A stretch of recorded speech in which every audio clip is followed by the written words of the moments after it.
Ah, mon mari va rentrer. Je suis sûre qu'il va encore recommencer avec ce discours de « Je n'ai pas été embauché, j'ai été renvoyé dans mon entretien ».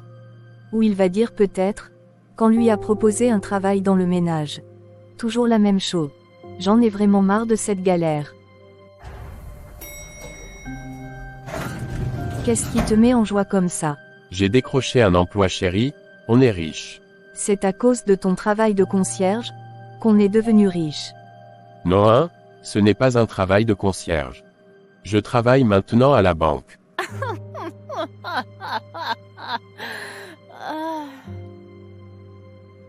Pardon, ne me fais pas rire.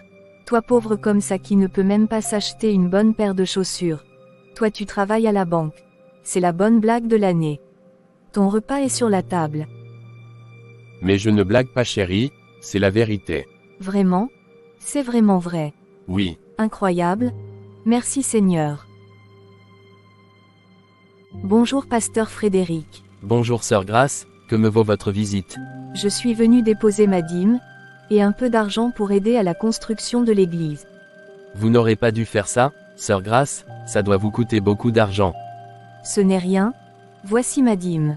Mais pourquoi vous n'avez pas déposé votre dîme, lors de la célébration, comme tout le monde? J'ai préféré vous le donner face à face. Je préfère ça. C'est beaucoup mieux, et c'est beaucoup vigilant. En plus, je ne voudrais pas déposer mon argent dans une caisse gâtée et déchirée. Avec tout mon respect pasteur, je vais encore déposer un peu d'argent pour que vous achetiez de nouvelles caisses pour les offrandes et les dîmes.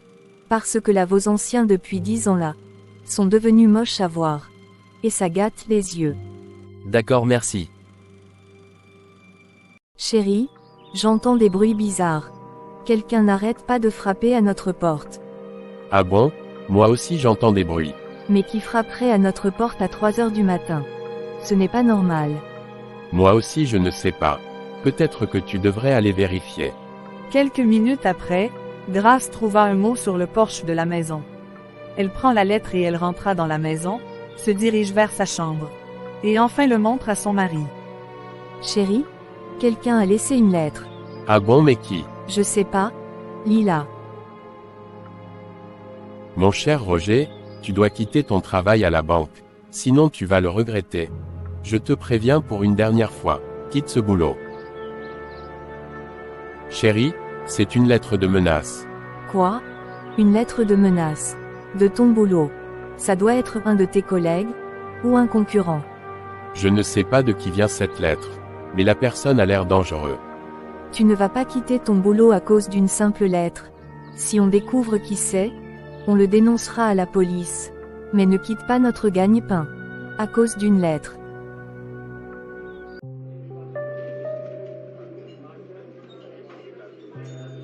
Comment tu vas collègue? J'espère que tout va bien chez toi. Oui, tout va bien. Tu as l'air perturbé. Qu'est-ce qu'il y a? Non, il y a rien. Tu t'inquiètes pour rien. Je ne suis pas perturbé. Tu sais que tu peux tout me dire. Dis-moi alors qu'est-ce qu'il y a? Joe, j'ai reçu une lettre de menace à 3 heures du matin. Quoi? Une lettre de menace? Tu sais qui c'est? Non, je ne sais pas. Ah d'accord. J'espère que tu pourras trouver la personne qui est derrière tout ça. On dirait que ce Roger ne m'a pas pris au sérieux avec ma lettre de menace. De toute façon, je n'aurais pas dû amener une lettre de menace.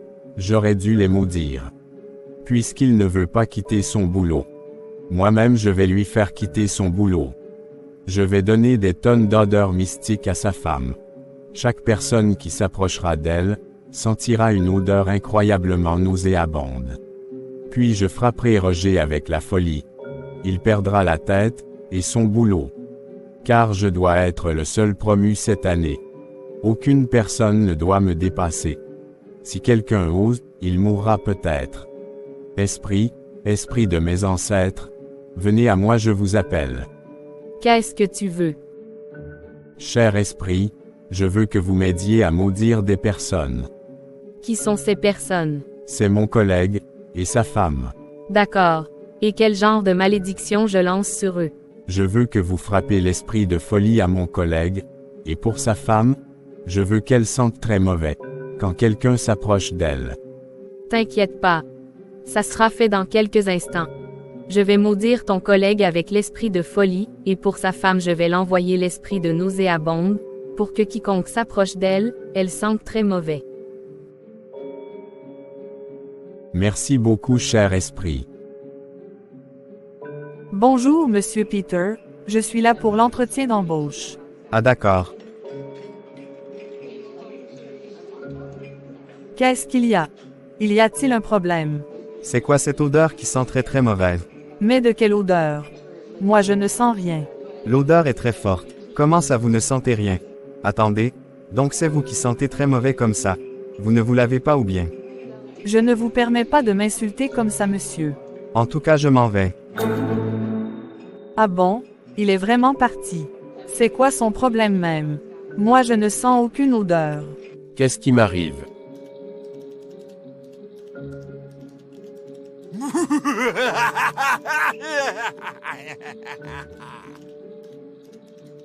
Et oui, la triste nouvelle. Roger et sa femme Grace ont tout perdu. Roger perdit la tête, et parcourt la ville nue. Tandis qu'à Grace elle se faisait humilier, rejeter. Et avec son mari fou. Elle n'en pouvait plus. Elle n'avait ni de travail, ni de famille. Elle était seule dans les poubelles, et elle se battait même contre les chats du quartier juste pour avoir un peu de nourriture. Et toi le chat, dégage d'ici. Cette banane m'appartient. En ce temps-là, le pasteur Frédéric était assis sur le parc dans un banc à côté. Vous vous souvenez du pasteur Frédéric? Celui que Grace a humilié. Mon Dieu, n'est-ce pas la sœur Grace par ici? Mais sa Grace, qu'est-ce que vous faites ici? Mais laisse-moi en paix. Esprit, je t'ordonne de quitter ce corps tout de suite. Par le nom de Jésus, il est écrit, Dieu nous a donné le pouvoir de marcher sur les serpents, et les scorpions, ainsi que sur toute la puissance de l'ennemi, et rien ne pourra nous nuire. Alors Père éternel Jéhovah, aide-moi. Toi créature mystique, toi esprit de confusion, esprit de perfusion, je t'ordonne de quitter ce corps au nom de Jésus-Christ. Amen. Mais qu'est-ce que je fais ici? Pasteur Frédéric, qu'est-ce qui m'est arrivé? Tu as été envoûtée, ma fille. Quoi? Envoûté? Je ne me souviens de rien. Et où est mon mari? Donc tu ne te souviens vraiment de rien.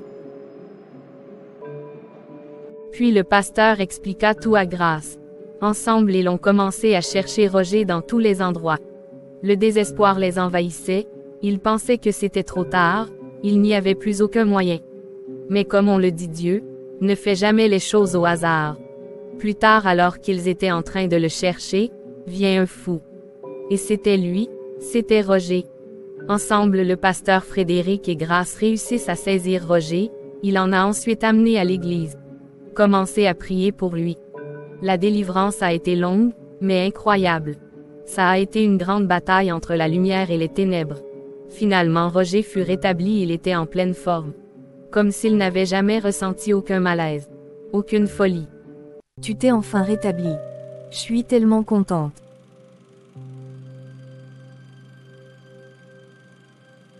Merci pour toutes tes prières, toute ta patience. Toute la gloire revient à Dieu. Merci pasteur. Si vous n'étiez pas là, peut-être que je serais toujours dans la folie, toujours perdu. Tout revient à Dieu, mes enfants, je suis juste un instrument qu'il a utilisé pour vous atteindre. Tout ce que vous avez à faire, c'est de croire en Dieu, et tout vous sera exaucé. D'accord pasteur. Plus jamais on ne prendra la prière à la légère. Ou des choses de Dieu. Oui chérie, tu as parfaitement raison. D'accord, j'arrive. Qui c'était? C'est mon collègue. Il est très malade depuis quelque temps, il demande à me voir. D'accord, je te suis. Comment il va madame? Il va de mal en mal jour en jour. Il est à l'intérieur. Comment ça va mon ami? Courage, tu vas y arriver. S'il te plaît, pardonne-moi, Roger. Trouve la force dans ton cœur pour me pardonner. Te pardonner pourquoi? Ferme ta bouche, tu n'es pas dans ton état normal. Oui, c'est vrai. J'ai fait beaucoup de mal. C'est moi qui suis à la cause de ta folie et de la puanteur de ta femme. Je voulais que tu perdes ton boulot, pour que je puisse être promu cette année. Je t'ai même envoyé la lettre de menace à 3 heures du matin. C'est moi qui suis à la base de tous tes problèmes. Pardonne-moi s'il te plaît. Quoi? Mais comment as-tu pu me faire ça? S'il te plaît, trouve une place dans ton cœur pour me pardonner. D'accord. Je te pardonne. Merci beaucoup Roger. Et voilà, nous sommes à la fin de cette animation. Malheureusement, Jerry a rendu l'âme après que Roger lui a pardonné. Cette histoire nous enseigne à quel point la paresse spirituelle peut encaisser des conséquences graves. Ceci était une leçon de vie. Ce n'est pas seulement une simple histoire mais bien aimée. Cette histoire est tirée de faits réels. Merci d'avoir suivi la vidéo jusqu'à la fin. N'oubliez pas d'aimer, de liker et de vous abonner. À bientôt pour de nouvelles histoires. Que Dieu vous bénisse. N'oubliez pas de liker et de vous abonner. Laissez aussi un commentaire.